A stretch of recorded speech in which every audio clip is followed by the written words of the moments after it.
Hello ladies and gentlemen, TX141 here, also known as Paul, bringing you my second episode of my arcade assistance series that I like to call TX's Tips. The series where I give you an insight into the tricks and manoeuvres I use in order to become an ace in a day pilot. In today's instalment, we'll be going over some of the basic manoeuvres I use. A word of advice: if you haven't checked out the first episode where I go over my basic control setup, then it's best to check that out now, because I will not be going into specifically which keys I'm using at a given point. I'll simply be referring to the axis and controls I'm using when I perform the manoeuvres, and you may see the basic setup video using the link in the top right corner of your screen as displayed now. Moreover, in this video I'm not going to be going over the most basic of things such as how to turn laterally and items of that type. I assume that you already know that. I'm going into some of the more advanced but still basic items I use in order to be a bit more competitive. And with that being said, let's get this underway.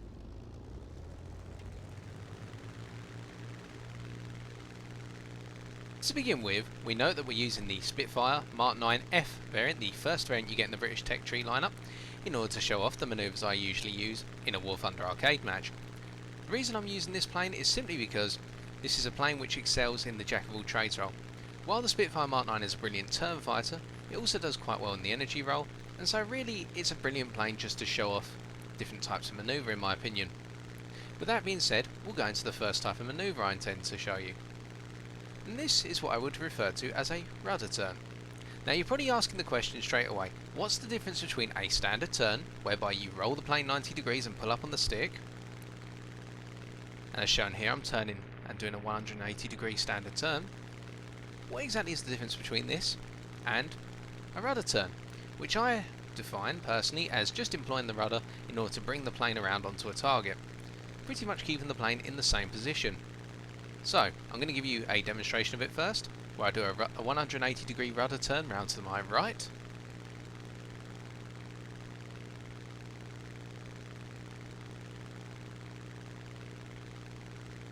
Okay, with that turn accomplished, we're now going to break it down. In order to do this, my best advice would be as follows. You're going to need to control the camera quite well, just because the plane's going to be kicked around quite quickly and viciously, and as a result you'll need to track your progress, otherwise the plane's going to want to turn itself back to where your camera's facing. I do the manoeuvre as so if we're turning around to the right, I kick off with right rudder, and making sure, because the plane's going to try and force itself to tip over, I try to make sure I can level out. Now there I did it a bit too slowly, the levelling out, and as you can see the nose starts to dip.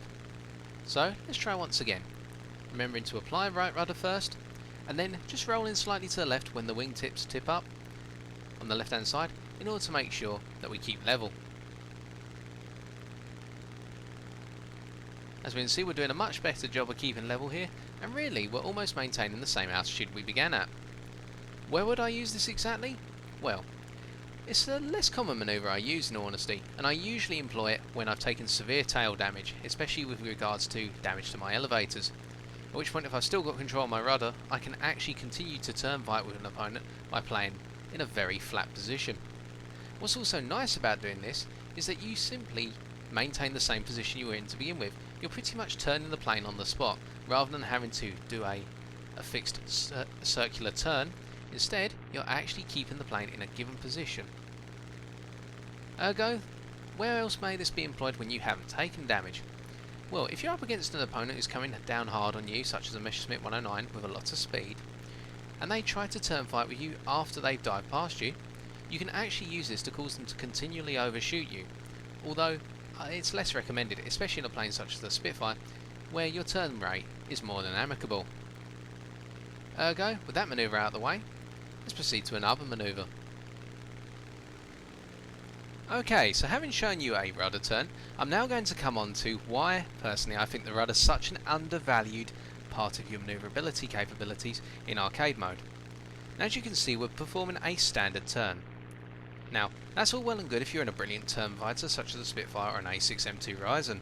However, what if, say, you're in a less manoeuvrable plane, or if I'm in my Spitfire and I'm up against a Ryzen who can out-turn me just using a standard turn, as we defined at the beginning of this video? Well, why don't I also employ the rudder? as I'm about to show you, and watch how quickly the plane comes around when I add the rudder to my turn.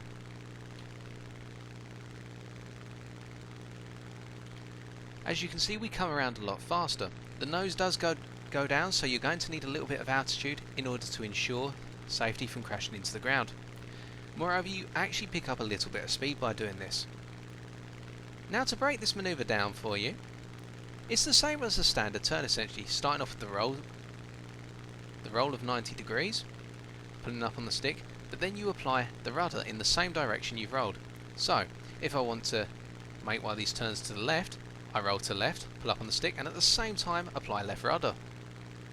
At which point, it brings us around. If we want to do it the opposite way, we simply roll 90 degrees to the right, pull up on the stick, and right rudder around. Of course, you can continue to do this. As you can see, the nose will want to continue to bob up and down as you push on the rudder.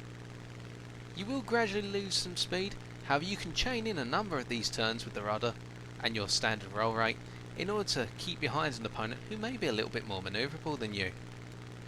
Now, I unfortunately do not have any in-game examples in order to show you the effectiveness of this manoeuvre, but we're just about to transition to me doing this in a Focke-Wulf 190, and I'm going to show you firstly how it turns without considering any of the rudder usage, and now I'm going to show you how efficiently it turns with rudder usage. So, here we have a Focke-Wulf 190 A5, contemporary of the Spitfire Mark 9 both historically and in arcade mode. Of course, we've already said that the Spitfire can outturn the Focke-Wulf on a level basis. As you can see, turning without the flaps, it's quite a long turn even at the peak of our manoeuvrability range at 400 km/h, and switching the combat flaps on to perform another turn, we're going to see that the plane's just not as good at turning as say the Spitfire is, and so if the two planes were to go head to head, one would happily assume that the Spitfire will eventually outturn the Focke-Wulf and reign supreme.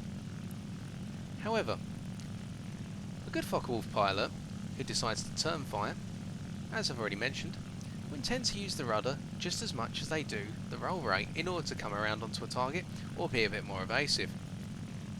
I'm just about to show you two turns which involve the rudder and roll in the plane. And watch how quickly we can change our direction twice in order to come back in the same direction we intended to start off with. On 3, 2, 1.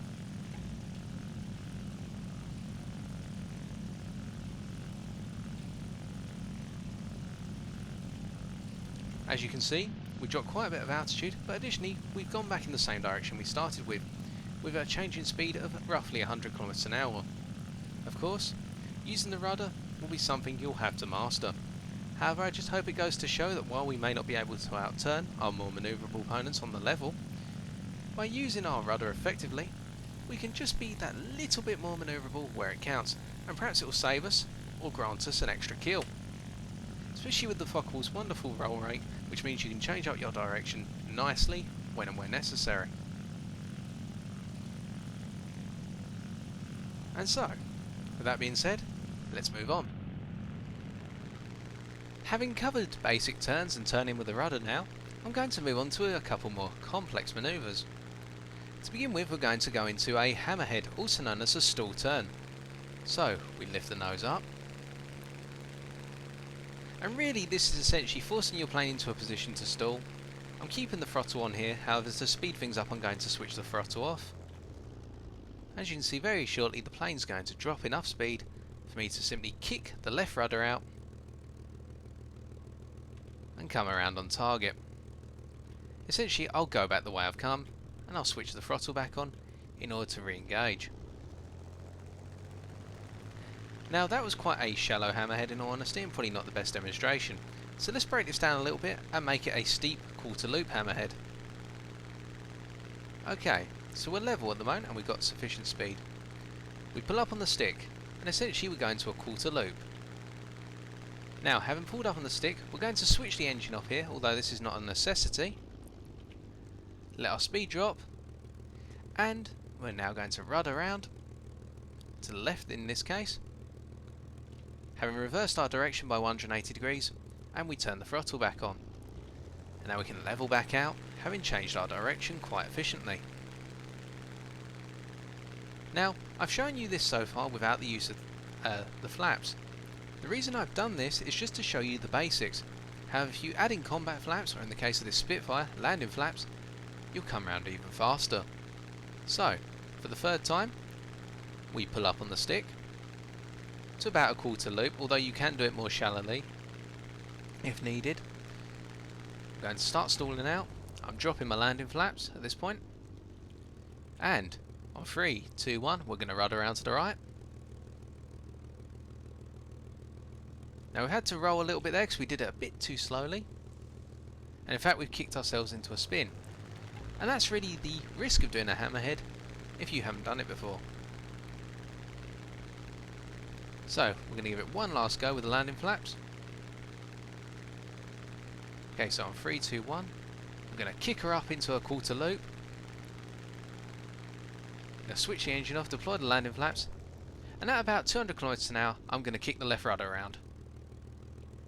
Here we go. And as I do that, I'm turning the throttle back on, this time just because the Spitfire stalls out quite easily with landing flaps, and we completely changed our direction by 180 degrees and we're coming back down. So, where exactly is a hammerhead, or a stall turn as that's also known, useful? Well, say for example you just boom and zoomed a target, however your burst was not quite efficient, and as a result it hasn't put your opponent out of the game.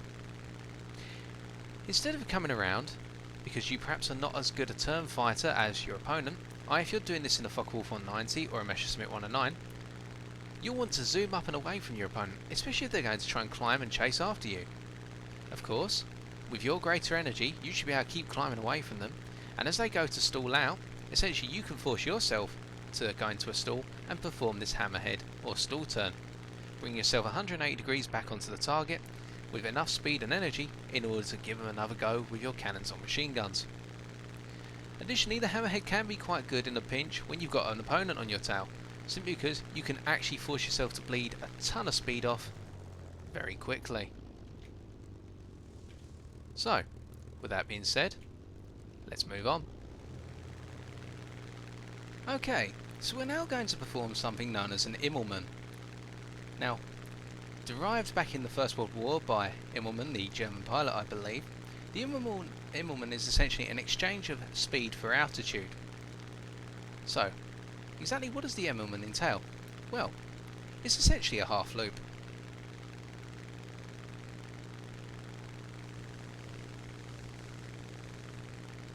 And that essentially is an Immelmann. So, we're going to break this down a little bit. We're starting off at 3,500 meters altitude, at which point we're thinking to ourselves we need to gain some altitude and change our direction. Because we might have an opponent flying overhead, i.e. a bomber, who's flying the opposite way to us and we want to get up behind them, or they might be actually behind us but we want to get up to their altitude and engage them head on. So, we're going to pull up on the stick, complete a half loop, and then just roll and level out. Like so. As you can see, we sacrificed about 100 km an hour speed in order to gain just shy of 400 meters altitude. And it's not too bad of a manoeuvre in all honesty. I mean, you've got to be wary of the fact you will be bleeding your speed, so if you've got a quite fast climbing fighter behind you, it's not the best manoeuvre to perform, or if you're going to go up to a high altitude when an enemy fighter is waiting for you, this may leave you a little bit vulnerable.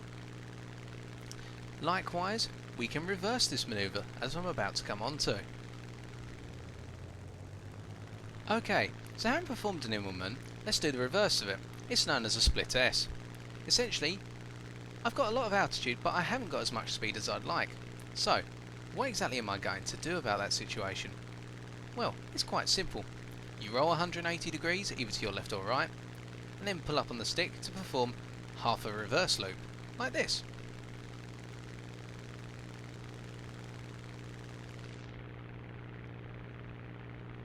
Levelling out, we can see that we lost about, I'd say 400 meters in total, but we gained just shy of 100 km an hour in speed.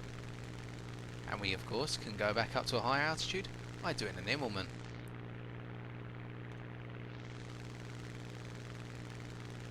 Other than really gaining speed and dropping a little bit of altitude, what else is a split S good for, you may ask?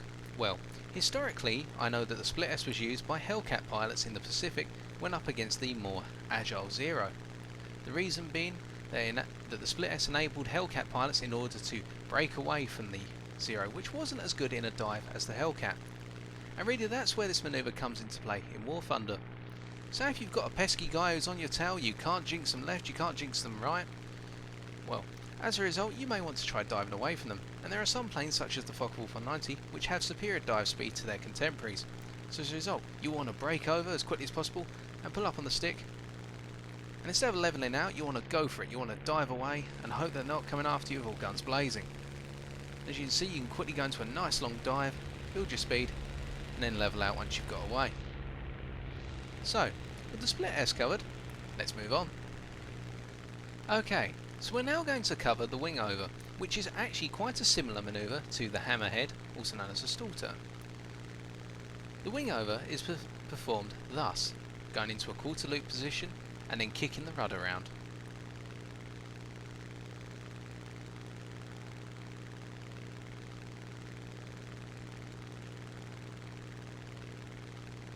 Okay, so having seen a rather rough demonstration, what exactly does the Wingover do? Well, so if I check behind me and I noticed there was an opponent at 3 kilometers away or 2 kilometers away and they were closing on me, I want to be able to go head to head with them in some occasions, or you may want to. As a result, I need to turn the plane around, but perhaps I'll bleed a little bit too much energy if I force myself to turn. Such as here, you can see we've lost over 100 kilometers an hour. Instead, I want to do a manoeuvre which means I can retain my speed and retain my altitude. So instead, we're going to do a Wingover. Breaking it down, we will pull up on the stick until the quarter loop position, at which point, when you feel ready, you kick the rudder around either to the left or the right until the plane's completely changed its direction by 180 degrees. At which point, let go of the rudder, let the plane level itself out and pull back up on the stick in order to level your plane out, and you should be going in the opposite direction to which you started the manoeuvre in. Okay, so pull up on the stick and achieve the quarter loop position. We now kick the rudder around, and having come around, we now pull back up on the stick to level out and engage. Now, I didn't do any mathematical analysis there, I just wanted to show you that in a bit more depth. We're now going to take a look at our speed and altitude prior to and following the manoeuvre. We start off at a speed of roughly 450 km an hour and an altitude of 2,200 metres.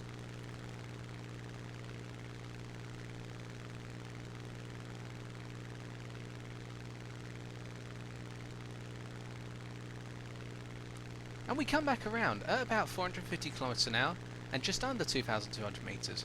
Of course, variation on this is included, but it's just a demonstration of how you can pretty much conserve your speed and indeed your altitude via a simple manoeuvre.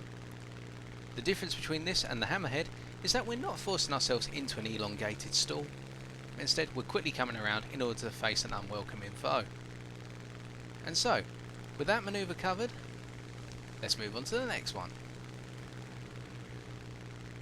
Okay, so the next manoeuvre I'd like to show is the final one I'm going to show you for today. It's known as a snap roll, and now it's essentially used in a head-to-head engagement. However, it can be useful when you've got an opponent on your tail who's really trying to gun you down. Essentially, it's going to be a manoeuvre where you're just going to force the plane into a spiral. There are 2 types that I employ. I'll start off with the more basic snap roll. Essentially, it's a combination of rolling either to the left or to the right and continuing to roll 360 degrees without a stop, and also pulling up on the stick or pushing down on the stick at the same time. This basic version will occur like so. As you can see, we're gradually dropping our altitude.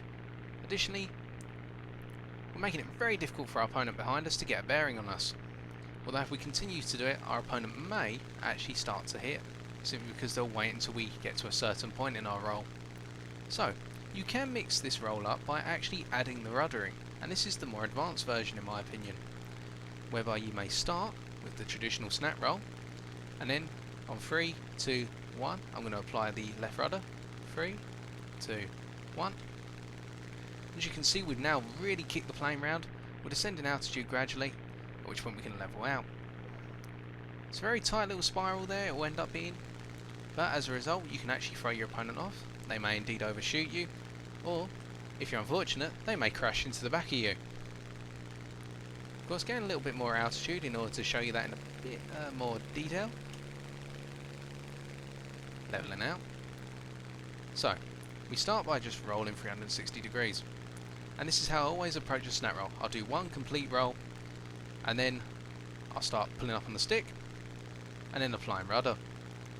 This time I'm applying right rudder. As you can see, it changes a little bit. Now left rudder. Of course, the way the plane handles a snap roll will differ from plane to plane depending on how strong the rudder is and how fast the roll rate on the plane is. However, it can be a good manoeuvre for both when you've got an opponent behind you who's really trying to get a clean shot on you, and additionally when you go head to head. However, I'll talk about going head to head in a snap roll at another time. So, with all the basic manoeuvres that I tend to use in an arcade match covered today, that's really it for this video. Please note that while these manoeuvres are basic in themselves, when chained together, you can actually perform quite a complex array of manoeuvres, which will allow you to shake your opponent and eventually get onto their tail and take them out. Of course, what works for me may not work for you, ladies and gentlemen, and so please take everything I've said today with a pinch of salt. There might be some inaccuracies in terms of my terminology, or just in how I describe things to you. However, if you've got any more questions, why not just leave your question in the comment section below, and I'll get back to you as soon as possible. Still, with these manoeuvres, I've managed to get a number of ace in the days, and perhaps you will too. So, with that being said, I've been TX141, and if you've enjoyed this tutorial video, why not leave a like, comment or subscribe for future War Thunder tips videos on my channel. Until next time, ladies and gentlemen, take care and good luck in the skies.